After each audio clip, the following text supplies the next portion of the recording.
सिंधु सभ्यता को 3 नामों से जाना जाता है: सिंधु सभ्यता, सिंधु घाटी की सभ्यता और हड़प्पा सभ्यता।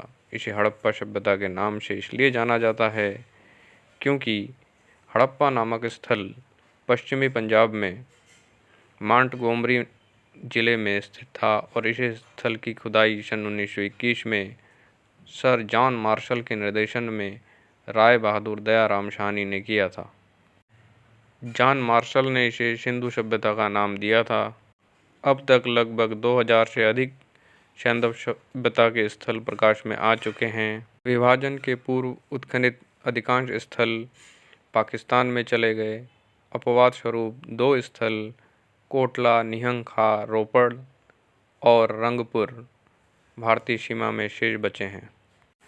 जॉन मार्शल के अनुसार हड़प्पा सभ्यता का काल 3250 ईसा पूर्व से 2750 ईस्वी निर्धारित किया गया है, लेकिन रेडियो कार्बन 14 के विश्लेषण से पता चला है कि हड़प्पा का जो तिथि निर्धारण है वह 2500 ईसा पूर्व से 1750 ईसा पूर्व माना गया है।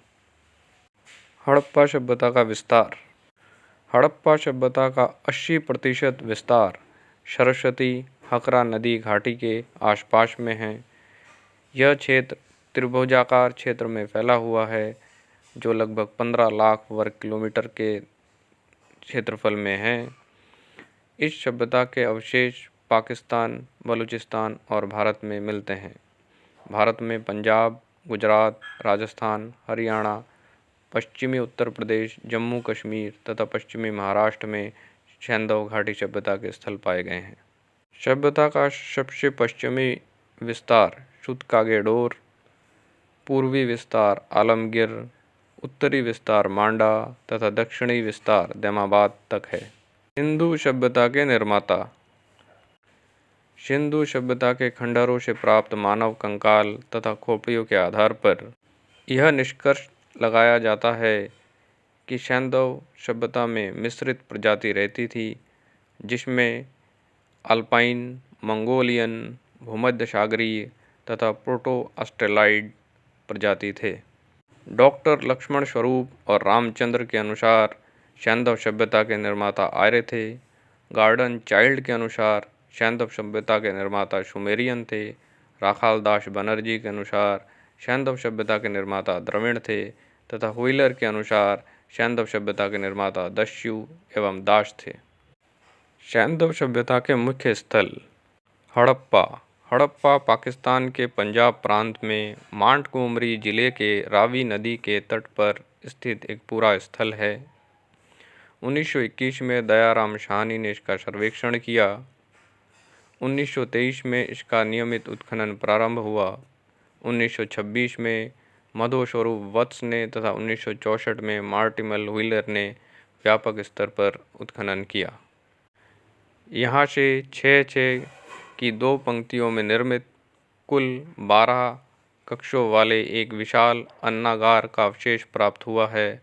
यहाँ से एक कब्रिस्तान मिला है जिसे समाधि R37 नाम दिया गया है।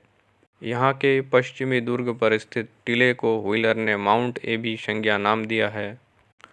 हड़प्पा से मछुआरे का चित्र, शंख पर बना बैल, स्त्री के गर्भ से निकलता हुआ पौधा, पीतल का बना इक्का गाड़ी, ईंटों के वृत्ताकार चबूतरे, गेहूँ, जौ के दाने मिले हैं। मोहनजोदड़ो, जिसका शाब्दिक अर्थ है मृतकों का टीला, इसका खोज सर्वप्रथम राखाल दास बनर्जी ने 1922 में किया है। यहाँ एक विशाल स्नानागार मिला है तथा एक विशाल अन्नागार की भी प्राप्ति हुई है। मोहनजोदड़ो से महाविद्यालय भवन, काशी की नृत्यरत नारी की मूर्ति, पुजारी या योगी की मूर्ति, मुद्रा पर अंकित पशुपतिनाथ शिव की मूर्ति, सूती कपड़ा, हाथी का कपाल खंड, गले हुए तांबे के ढेर, सीपी का बना एक पटरी, घोड़े के दांत तथा हर घर से कुएं के साक्ष्य मिले हैं। चन्हू-दड़ो की खोज 1931 में M.G. मजूमदार ने किया था। यहाँ से प्राप्त अवशेषों में प्रमुख है अलंकृत हाथी, खिलौना एवं कुत्ते द्वारा बिल्ली का पीछा करते हुए पदचिन्ह, सौंदर्य प्रसाधन के रूप में लिपस्टिक। चन्हूदड़ो एकमात्र पूरा स्थल है जहाँ से वक्राकार ईंटें मिले हैं। लोथल का अर्थ है मृतकों का टीला।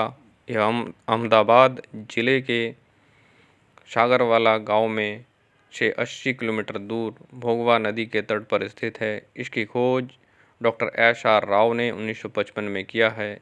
यह एक प्रमुख बंदरगाह था।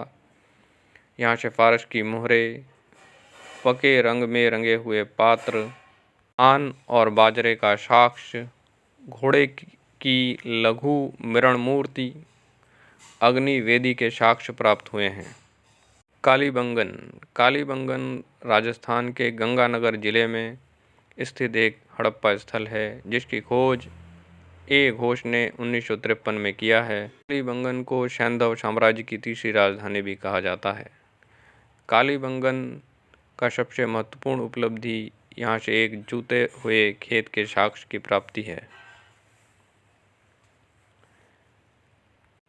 कालीबंगन में किसी प्रकार के जल निकास प्रणाली का साक्ष्य नहीं मिला है। यहाँ से प्राप्त अन्य अवशेष है बेलनाकार मोहरें, हल्के निशान, ईंटों से निर्मित चबूतरे, अग्निकुंड, अन्नागार तथा यहाँ के घरों का निर्माण कच्ची ईंटों से होता था। बनवाली हरियाणा के हिसार जिले में स्थित एक पूरा स्थल है जिसकी खोज RS बिष्ट ने 1973 में किया। बनवाली में जल निकास प्रणाली का पूर्णतः अभाव है। से प्राप्त साक्ष्य हल्की आकृति, तिल एवं सरसों के ढेर, अच्छे किस्म के जौ, तांबे के बाणाग्र तथा मातृ देवी की लघु मृण मूर्तियाँ हैं। सूरकोटदा गुजरात के कच्छ जिले में स्थित एक पुरा स्थल जिसकी खोज जगपति जोशी ने 1964 में किया। यहाँ से प्राप्त प्रमुख पुरावशेष घोड़े की अस्थियाँ है। रंगपुर अहमदाबाद जिले में स्थित एक पूरा स्थल है जिसकी खोज 1935 में MS वत्स ने तथा 1947 में SR राव ने किया। यहाँ के प्राप्त साक्ष्य है धान की भूसी के ढेर, कच्ची ईंटों के दुर्ग इत्यादि। इसे हड़प्पा सभ्यता का औरस पुत्र कहा गया है। कोट दीजी सिंध प्रांत के खैरपुर में स्थित एक पुरा स्थल जिसकी खोज 1955 में फजल अहमद खान ने किया।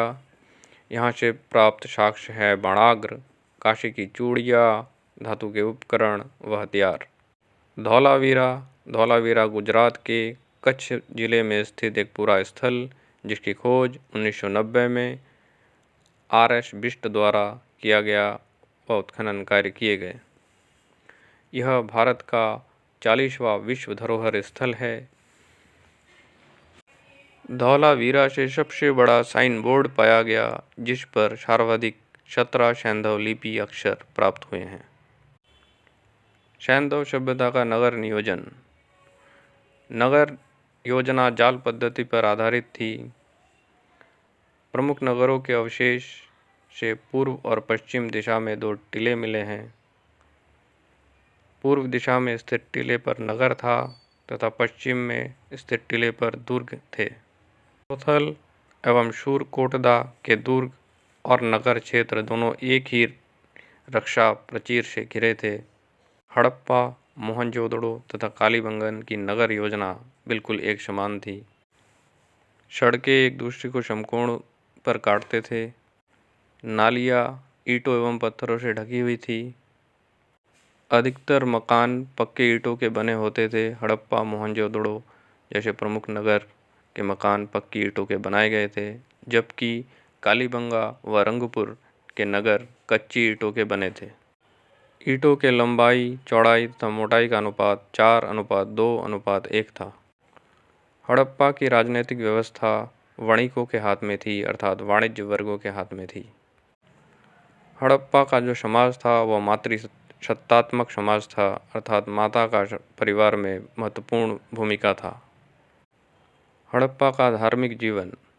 हड़प्पाकालीन सभ्यता के लोग मातृदेवी, पशु देवता अर्थात पशुपतिनाथ, लिंग योनि, वृक्ष प्रतीक तथा पशु एवं जल की पूजा करते थे। हड़प्पा काल में कृषि। हड़प्पा काल में कृषि के अंतर्गत लोग बाढ़ वाले मैदान में बाढ़ के उतर जाने के बाद नवंबर के महीने में बीज बो देते थे तथा अप्रैल के महीने में पके हुए फसलों को काट लेते थे।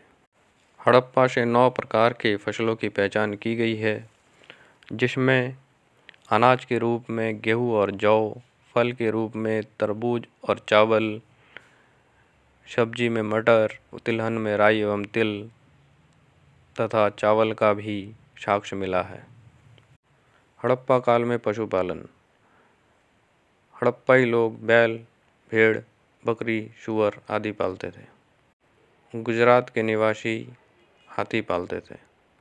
हड़प्पा कालीन लोग शिल्प एवं तकनीकी दृष्टि से भी उन्नत थे। वे तांबे व टीन को मिलाकर कांसा बनाने की तकनीक जानते थे। हड़प्पा की लिपि। हड़प्पा की लिपि को पढ़ने का सर्वप्रथम प्रयास 1925 में L.A. वेडेल ने तथा बाद में V.V. लाल ने किया। सैंधव लिपि में 64 मूल चिन्ह एवं 250 से 400 तक अक्षर था। लिपि भाव चित्रात्मक थी, तो दाई ओर से बाई ओर लिखी जाती थी। हड़प्पा में बाट एवं माप तौल की इकाई के रूप में प्रयुक्त किए जाते थे, जो 16 के अनुपात में होते थे। घनाकार, वर्तुलाकार, बेलनाकार व शंक्वाकार आकृति के होते थे। सिंधु घाटी सभ्यता के लोग सुमेरियन सभ्यता, मेसोपोटामियन सभ्यता तथा फारस के लोगों के साथ व्यापार करते थे। व्यापार वस्तु विनिमय पर आधारित थी। बहरीन द्वीप, सिंध प्रदेश व ईरान के बीच व्यापार के लिए एक व्यापारिक मंडी का कार्य करती थी। सिंधु सभ्यता के पतन के कारण। जॉन मार्शल के अनुसार सिंधु सभ्यता का पतन बाढ़ के कारण हुआ।